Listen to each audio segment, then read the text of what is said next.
Friends, இன்னைக்கு நம்ம உடஞ்ச கேமரா செக்மெண்ட்ல 18+ அடல்ட் அனிமி பத்தி தான் பார்க்க போறோம். நான் கொஞ்ச நேரம் தான் பார்க்கணும், ஆனா ஃபன் அண்ட் என்டர்டைன்மெண்ட்டா ஒரு அனிமி எதிர்பார்க்கறேன் அப்படின்னு நீங்க சொன்னா இது உங்களுக்கு கரெக்டா இருக்கும். ஏன்னா வெறும் 13 எபிசோடு தான் இருக்குது ஃபில்லரோட சேர்த்து. இந்த அனிமி நேம் என்ன அப்படின்னு கேட்டா கிஸ் எக்ஸ் சிஸ். நம்மளோட ஹீரோ பாத்தீங்கன்னா ஸ்கூல் முடிச்சுட்டு கிராஜுவேட் ஆக போறாரு. அதுக்காக அவரோட ஸ்டெப் பிளஸ் ட்வின் சிஸ்டர் பாத்தீங்கன்னா ஹெல்ப் பண்ண போறாங்க. நம்ம ஹீரோ மேல பாத்தீங்கன்னா அவரோட சிஸ்டர்ஸ்க்கே பாத்தீங்கன்னா லவ் இருக்கும். நம்ம என்னதான் லவ்னு மென்ஷன் பண்ணாலும் இந்த சீரீஸ் பார்க்கும்போது நம்மளுக்கு பேடான ஃபீலிங்ஸ் எங்கேயுமே வராது. ஃபுல் அண்ட் ஃபுல் பாத்தீங்கன்னா ஜாலியாவே கொண்டு போயிருப்பாங்க.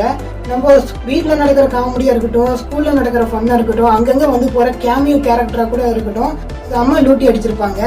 இந்த கதை எப்படிதான் முடிய போகுதுன்னு நம்ம எதிர்பார்த்துக்கிட்டே இருப்போம். ஏன்னா ஒரு பிரதர் மேல சிஸ்டர்ஸ் 2 பேருக்குமே லவ் இருக்கும். இதுக்கான எண்டிங் பாத்தீங்கன்னா சூப்பராகவே கொடுத்துருப்பாங்க. நம்ம எல்லாம் ஏத்துக்கிற மாதிரியாவே ஒரு டீசென்டான ஒரு எண்டிங்கும் கூட கொடுத்துருப்பாங்க. நம்ம ஜாலியா பார்த்தோம்னா ஜாலியாவே பார்த்துட்டு போயிடணும். இதை பாத்தீங்கன்னா சீரியஸாவே எடுத்துக்க கூடாது. கண்டிப்பா பாத்தீங்கன்னா உங்களுக்கு 18+ ஆயிருச்சு அப்படின்னா நீங்க இந்த சீரீஸ் ட்ரை பண்ணி பார்க்கலாம்.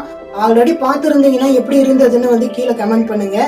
அது மட்டும் இல்லாம இந்த வீடியோ பிடிச்சிருந்தா லைக் பண்ணுங்க, உங்க ஃப்ரெண்ட்ஸ் ஷேர் பண்ணுங்க. முக்கியமா நம்ம சேனலை சப்ஸ்கிரைப் பண்ணிருங்க. இன்னொரு நல்ல வீடியோ நான் உங்களை பாக்குறேன். டாடா, பாய் பாய்.